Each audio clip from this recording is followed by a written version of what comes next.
안녕하세요. 김건우 목사입니다. 어느새 8월이 시작되었습니다. 8월은 어떤 달일까요? 주님의 뜻과 시간표를 잘 헤아리고 온전히 순종함으로 막힘없이 나아가는 복되고 감사한 8월이기를 바랍니다. 나의 뜻이 아닌 주님의 뜻대로 되기를 바라는 마음과 주님의 뜻이라면 무엇이든 언제든 온전히 순종하겠다는 고백으로 하루를 시작하고 하루를 살아내면 좋겠습니다. 좋으신 하나님께서 주님을 찾고 따르고자 하는 모든 당신의 자녀들을 보호하시고 인도하사 뜻하신 그곳에 이르게 하실 것을 믿습니다. 지난 수요일 잠시 언급한 바처럼 13장에서 23장은 열방에 대한 하나님의 심판을 예언하는 단락입니다. 택함받은 하나님의 백성이었지만 하나님께서 택하신 왕 다윗 왕조를 배반하고 떠났으며 이방 나라를 의지했고 이방의 우상들을 섬김으로 선민으로서의 본질을 상실하였을 뿐 아니라 타락한 세상 나라와 같이 되어버린 북왕국 이스라엘을 포함한 10개의 나라들이 하나하나 하나님 앞에 소환되고 판결이 내려집니다. 이 단락의 시작은 이러합니다. 13장 1절 아모스의 아들 이사야가 바벨론에 대하여 받은 경고라. 내가 용사들을 불러 나의 노여움을 전하게 하였느니라. 산에서 무리의 소리가 나며 많은 백성의 소리 같으니 만군의 여호와께서 싸움을 위하여 군대를 검열하심이로다. 곧 여호와와 그의 진노의 병기라. 하나님의 법정에 가장 먼저 소환되는 나라는 바벨론입니다. 그들에게 판결을 내리시기 전 하나님은 먼저 당신의 심판을 실행할 군대를 소집하십니다. 왕의 소집 명령을 받고 사방에서 몰려든 용사들의 웅성이는 소리와 무기들이 부딪히는 소리, 자신의 군대를 검열하시는 하나님의 모습이 생생하게 묘사됩니다. 마치 반지의 제왕과 같은 영화의 장면을 연상시킵니다. 이사야서는 왜 이토록 생생하게 이 장면을 묘사하고 있는 것일까요? 이 일은 상상 속의 환타지가 아니라 실제로 일어날 일이기 때문입니다. 선지자를 통해 선포되는 이 말씀들은 공상과학 소설이 아닙니다. 지나온 역사 가운데서 이미 이루어져 왔으며 머지않아 성취되고 완성될 실제의 현실입니다. 하나님을 조롱하며 대적하지만 너무도 강해서 도무지 무너지지 않을 것 같은 이 세상의 권세와 모든 지혜들은 무너지게 될 것입니다. 물론 이사야서가 말하는 군대의 소집이 어떤 방식으로 이루어질지, 언제, 또한 어떤 방식으로 하나님을 대적하여 높아진 모든 것들을 심판하시고 굴복시키실지 우리는 알지 못합니다. 그러나 그 일이 반드시 일어날 것이라는 사실만큼은 분명합니다. 글쎄요, 목사님, 과연 그럴까요? 세상을 보세요. 악인은 형통하고 약한 자들은 핍박을 당하며 하나님을 대적하는 이들도 잘만 사는 것 같은데요. 빈부의 격차도 점점 더 심해지지 않습니까? 소망이 보이지 않아요. 선지자의 말이 참으로 공허하고 의미 없게 느껴집니다. 아마 선지자의 선포를 듣는 당시의 청중들도 같은 생각을 했을 것입니다.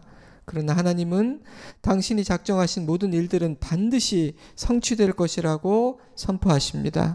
때가 되면 알곡과 가라지, 양과 염소는 갈라지게 될 것이며 성도뿐 아니라 천하 만물이 왕이신 하나님 앞에 무릎을 꿇게 될 것입니다. 바로 그것이 오늘 묵상할 본문의 핵심입니다. 어떻습니까? 여러분이 이 사실이 믿어지십니까? 믿는지 믿지 않는지가 남은 삶의 모습과 나의 영혼을 결정할 것입니다. 선지자들은 단지 당시 독자들에게만 말하고 있는 것이 아닙니다. 선지자들은 오늘을 사는 우리에게 선택을 요구하고 있습니다. 바벨론을 시작으로 아수르, 블레셋, 모압, 아람, 북이스라엘, 에돔, 애굽, 아라비아, 두로, 10나라의 심판이 차례차례 선포됩니다. 이 리스트에 북왕국 이스라엘이 포함되었다는 사실은 가슴 아픈 일입니다. 자신에게 허락된 복을 스스로 걷어차버리고 심판받는 열방 중 하나가 되어버렸기 때문입니다. 마태복음 7장 6절 거룩한 것을 개에게 주지 말며 너희 진주를 돼지 앞에 던지지 말라. 그들이 그것을 발로 밟고 돌이켜 너희를 찢어 상하게 할까 염려하라. 저는 북이스라엘이 거룩한 것을 알아보지 못한 개와 같다는 생각이 들었습니다. 팥죽 한 그릇에 장자권을 팔아버린 에서와 같다는 생각도 들었습니다. 우리는 그런 어리석은 자가 되지 않기를 바랍니다. 귀한 것의 가치를 알아보고 주신 은혜, 허락된 복을 생명처럼 여기는 지혜로운 자이기를 바랍니다. 13장에서 23장 이 단락에서 언급되는 열방의 10개국의 순서, 그 배열에는 명확한 이유가 없습니다. 하지만 이사야가 말씀을 선포하던 당시 지역의 패권을 쥐고 있던 아수르 제국에 대한 예언이 가장 먼저 언급되지 않고 당시에는 보잘것없는 작은 국가에 불과하였으며 이사야 시대로부터 적어도 150여 년이 지난 후에야 멸망하게 될 바벨론에 대한 예언은 가장 먼저 언급될 뿐 아니라 두 번에 걸쳐 자세히 언급되고 있다는 사실은 의아합니다. 아마도 바벨론은 장차 하나님께서 택하신 나라인 남유다 왕국을 멸망시킬 나라일 뿐 아니라 이 단락에 언급된 10개 나라의 공통된 특징인 교만함이 가장 두드러진 나라이기 때문이라고 추정됩니다. 오늘 묵상할 핵심 구절은 이사야 14장 24절 말씀이에요. 만군의 여호와께서 맹세하여 이르시되 내가 생각한 것이 반드시 되며 내가 경영한 것을 반드시 이루리라. 세번역 성경으로 다시 읽어드리죠. 만군의 주님께서 맹세하여 말씀하신다.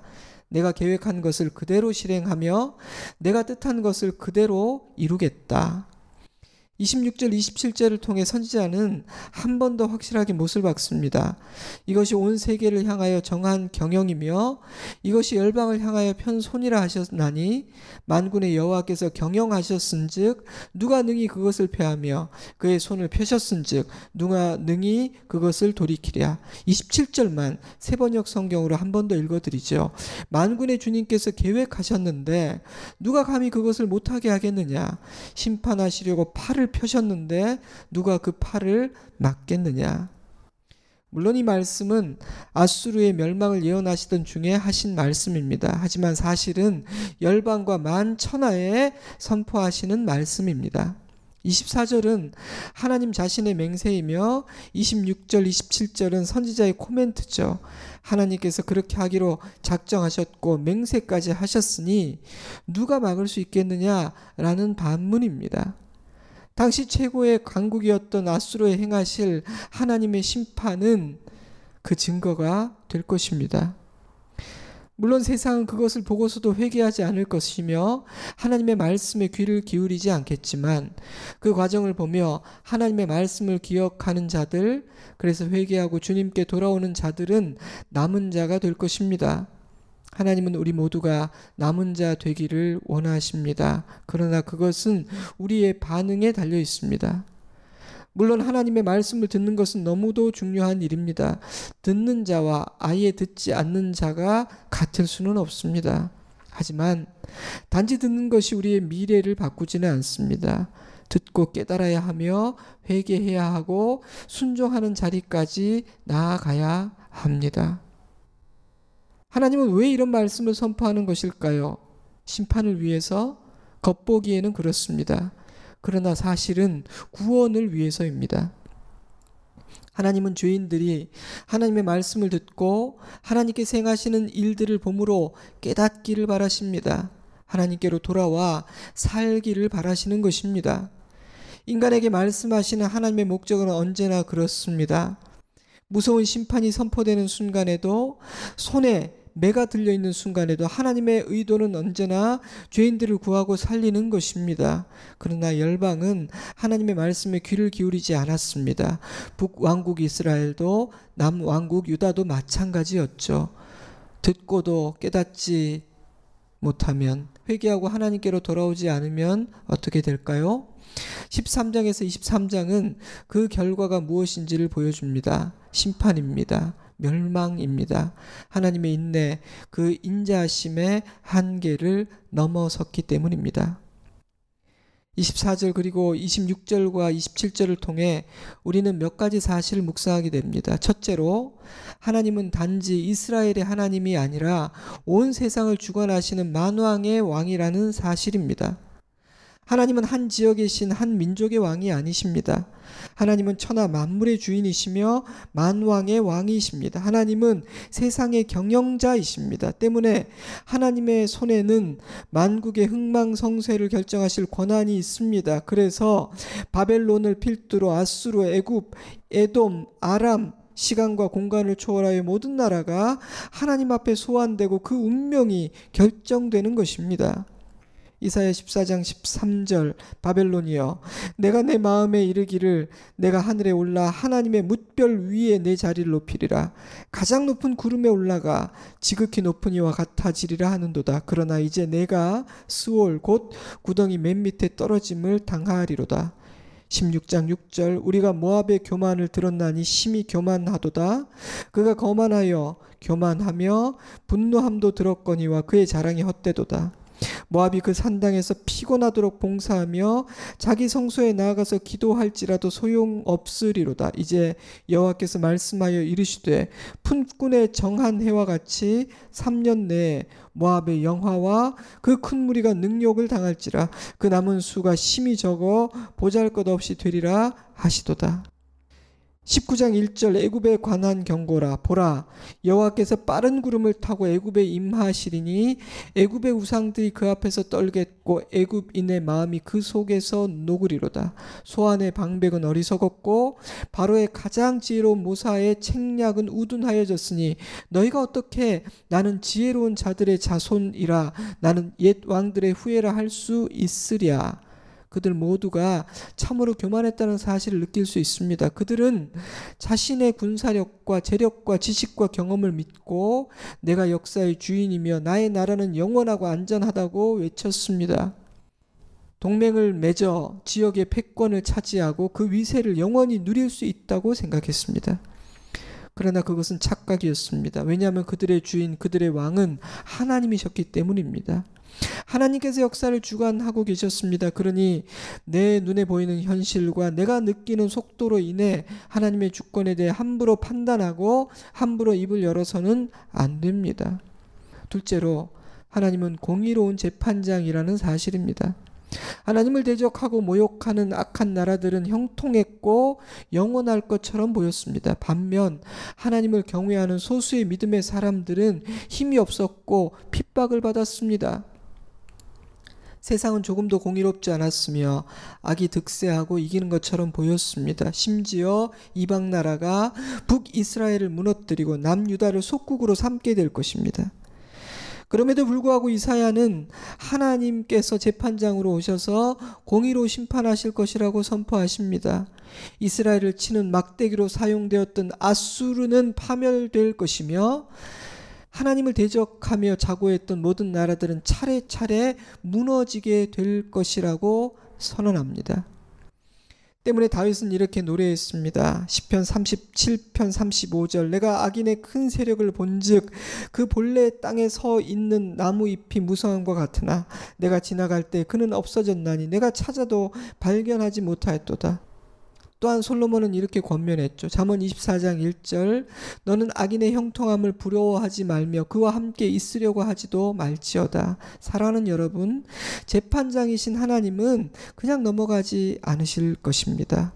사람은 속여도 하나님은 속일 수 없으며 사람의 판결은 굽어도 하나님의 판결은 공의롭고 엄중합니다. 그 사실을 염두에 두고 우리의 언행과 선택을 결정해야 합니다. 그래야 낭패를 당하지 않게 됩니다. 그래야 끝이 좋습니다. 셋째로 모든 일은 하나님께서 작정하신 대로 그 뜻대로 될 것이라는 사실입니다. 24절과 27절 만군의 주님께서 맹세하여 말씀하신다. 내가 계획한 것을 그대로 실행하며 내가 뜻한 것을 그대로 이루겠다. 만군의 주님께서 계획하셨는데 누가 감히 그것을 못하게 하겠느냐? 누가 그 팔을 막겠느냐? 이 말씀은 하나님을 의지하는 남은 자들에게는 한없이 든든한 말씀이지만 하나님을 무시하고 대적하는 자들에게는 참으로 무서운 선언입니다. 시편 100편 5절 여호와는 선하시니 그의 인자하심이 영원하고 그의 성실하심이 대대에 이르리로다. 시편 106편 1절 할렐루야 여호와께 감사하라 그는 선하시며 그 인자하심이 영원함이로다. 하나님의 선하심과 인자하심은 성도에게 너무너무 중요합니다. 하나님이 선하시고 인자하신 분이시기 때문에 그분의 뜻 역시 선하시고 인자하실 것임을 확신할 수 있기 때문입니다. 때문에 저는 모든 것이 주님의 뜻대로 작정하신 그대로 되기를 간절히 바랍니다. 내 뜻대로, 사람들의 뜻대로 다수결로 되지 말게 하시고 선하시고 인자하신 아버지의 뜻대로 되게 하옵소서라고 기도합니다. 뿐만 아니라 아버지의 뜻이라면 무엇이든 언제든 전적으로 순종하겠다고 담대하고 분명하게 고백할 수 있습니다. 비록 저는 연약하고 두려움도 많은 사람이지만 하나님의 뜻이라면 100% 순종하겠다는 고백은 얼마든지 드릴 수 있습니다. 왜냐하면 아버지의 뜻은 언제나 선하시고 나의 아버지는 인자하시기 때문입니다. 아버지의 뜻은 나를 살리는 것이고 치유하는 것이며 새롭게 하는 것이기 때문입니다. 감사하게도 하나님은 내가 세상을 경영하며 내가 뜻한 바를 반드시 이루겠다고 맹세하십니다. 그 하나님을 찬양하시기 바랍니다. 그리고 그 하나님을 의지합시다. 그분의 선하신 뜻대로 되기를 이 아침 간절히 기도합시다. 마지막 넷째로, 하나님은 세상의 모든 일들을 다 알고 계시며 모든 일은 하나님의 통제하심, 그분의 울타리 안에서 이루어지고 있다는 사실입니다. 하나님께서 알지 못하는 일은 없으며 하나님의 통제와 다스리심 밖에 있는 일도 없습니다. 내 인생도, 내 주위 사람들의 인생도, 한 나라도, 온 세상도 마찬가지입니다. 물론 하나님께서 이미 완벽한 시나리오와 틀을 짜두셨기 때문에 인간의 생각과 계획과 노력은 아무런 의미가 없다는 뜻은 아닙니다. 14장 24절 말씀은 아수르를 향해 심판하실 때 그런 맥락 가운데 선포된 하나님의 맹세입니다. 하나님은 아수르에게 이스라엘을 칠 권세를 주셨지만 그 시기와 범위는 제한하셨습니다. 그의 힘을 통제하셨습니다. 당시 아수르의 교만은 하늘을 찔렀고 사실 그럴 만도 했지만 그들은 하나님의 권세와 통제 아래 있었던 것입니다. 욥기가 생각나지 않습니까? 사단이 욥이 어찌 까닭 없이 하나님을 경외하겠습니까? 하나님께서 그의 울타리가 되어 그가 형통하고 부자 되었기 때문이 아니겠습니까?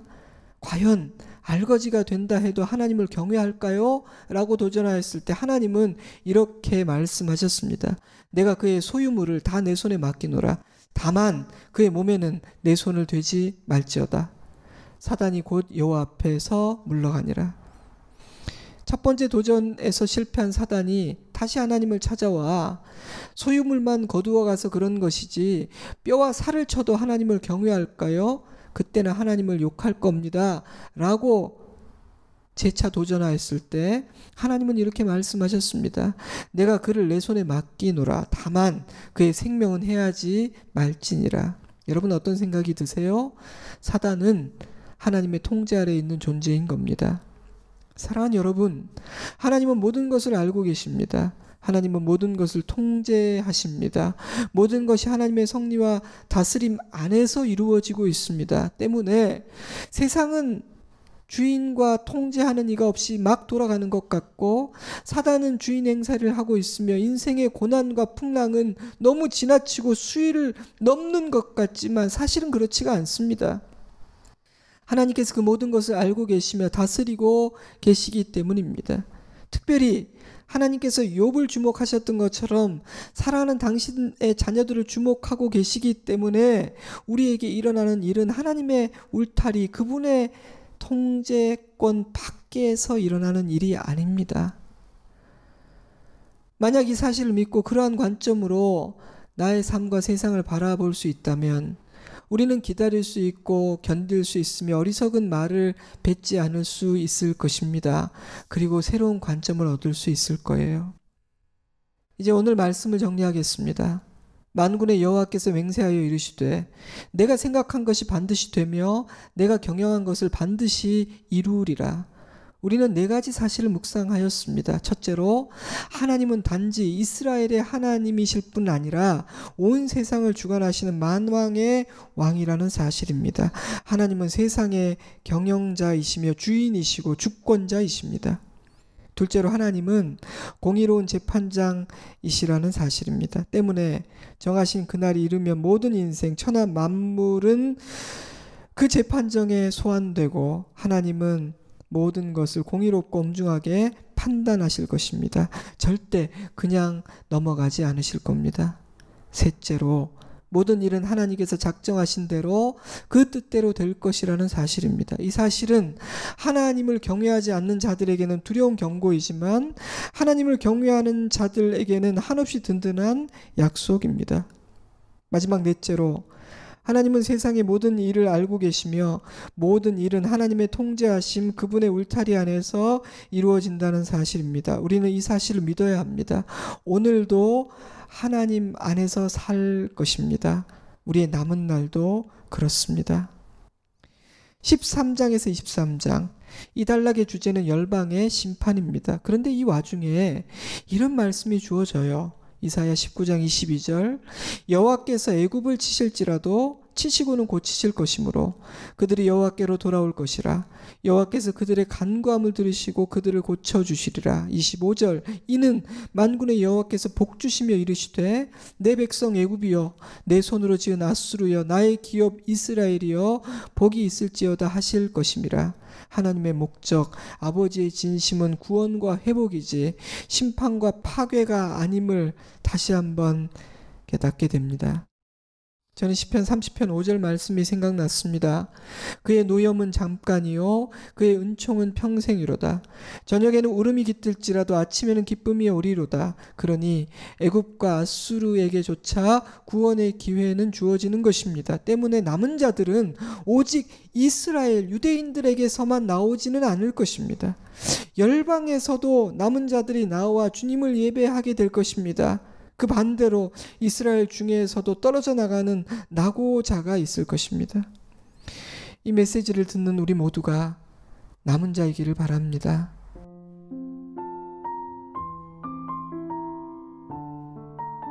열방의 왕, 온 세상의 주인이신 하나님의 주권을 인정하고 주님의 뜻대로 되기를 기도하고 온전한 순종 100% 그리고 신속한 순종을 다짐하고 고백하는 이 아침이기를 바랍니다. 그 고백을 미루거나 주저하지 마시기 바랍니다.